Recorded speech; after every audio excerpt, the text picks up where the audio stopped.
What's going on, guys? Deceiver here. I'm going to be bringing you my first impressions of the game Elder Scrolls Legends. So I've only been playing this game for about 30 minutes. I haven't unlocked everything there is to unlock in the game yet. Obviously there's Solo Arena and Versus Arena that you can see right here that's still locked. But I have Story Mode, which is what you start out with. I've went through the first chapter so far. And I have not done Play Mode, which is basically just fighting other players. There's a practice mode, which I haven't tried yet. I think it's just so you can test out your decks before you actually go fight players with it. So the first thing that I want to show you guys is how the decks actually work, which is kind of interesting because if it will go ahead and go in, there are actually 50 cards in a deck. That is kind of weird. I'm not sure if you draw a lot of cards in this game. From what I've seen so far, you don't draw a whole lot, so I don't know if that's just to kind of balance out everything and make it a little less consistent so that you don't always get exactly what you want. It doesn't seem like there's a huge amount of combos in this game as far as I can see so far. So yeah, you can build a deck with 50 cards. It lets you put actually up to 70 in the deck, and then you just have to take out 20. So that makes deck building a little bit easier, I think, so that you can tune it very, very easily.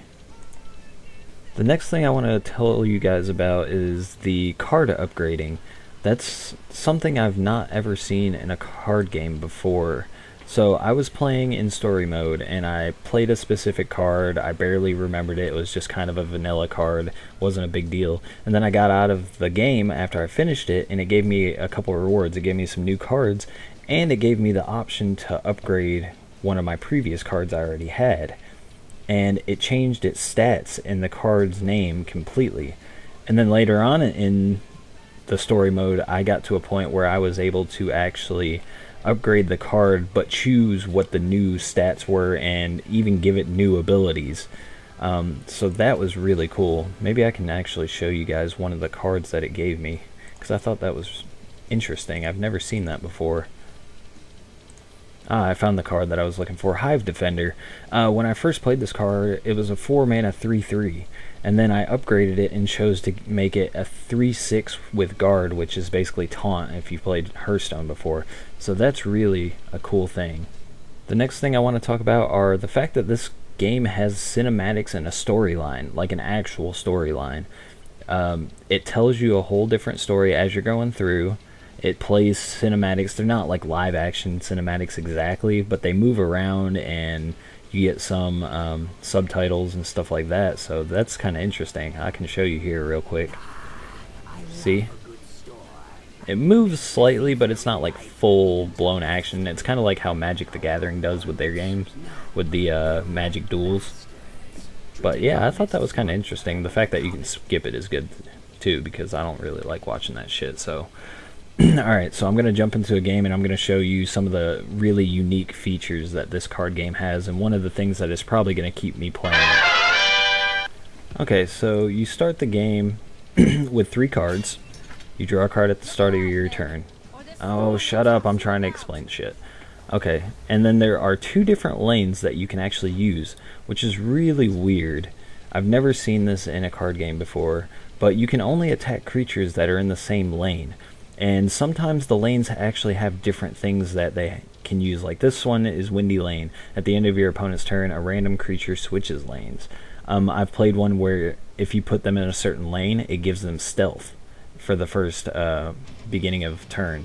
So I thought that was really cool. So another thing is, each deck has different traits. Like his deck is intelligence and endurance. Mine is agility and endurance. So I'm not sure exactly what that means just yet, but I know that there are different types of cards for each of those traits, and there are different races.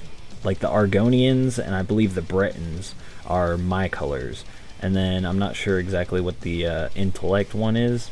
Let's see what his is. A Redguard, and I think the other one is Dunmer. So they actually put the different races into different categories. There are things called support cards that stay on the field for the whole game. That is something that I've not really seen a whole lot of in card games. It has existed, but it's not. It's kind of unique in a way. The lane system is definitely unique, and then another thing that's unique in this game is the runes. So when you lose 5 life, you draw a card, and then there are things called prophecies. If you draw a prophecy card, which are usually like instant spells that deal damage or destroy something or something along that lines, they're like control cards. If you draw one when you lose a rune, you can play it for free right there and then, even if it's their turn. So that's something that I've never seen before. Also, there are some like unique mechanics. Like in this fight, I got this thing called the Elixir of Magicka. I gain an extra Magicka, and I can do it 3 different times in order to speed up playing my cards. There are tons of different effects for this game. That is what's drawing me in so far. I'm going to be playing this quite a bit because of the fact that there's so many different things that the cards do. The other deck that the game gave me, there's a card in it that you can actually play if they have more, no, if you have more life than them, and it gives you an extra copy in the opposite lane. There's also one that if you have more life than them, you draw 2 more cards. So that's another cool thing about this game. So far, that's all I've really discovered that's different about the game. But I'm really liking how it feels so far. It feels like Hearthstone, but with a little bit of improvement and the Elder Scrolls lore. And I love the Elder Scrolls games, so I'm really enjoying that part of it so far.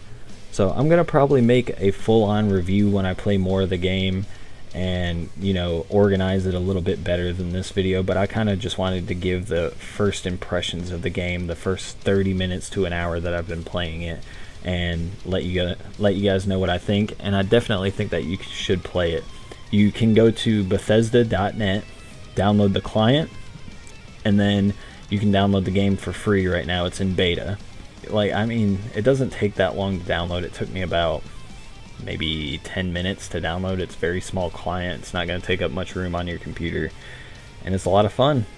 So if you guys want to see more of this, let me know. Comment, like, subscribe, and I'll see you guys in the next video.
and the way that you're gonna do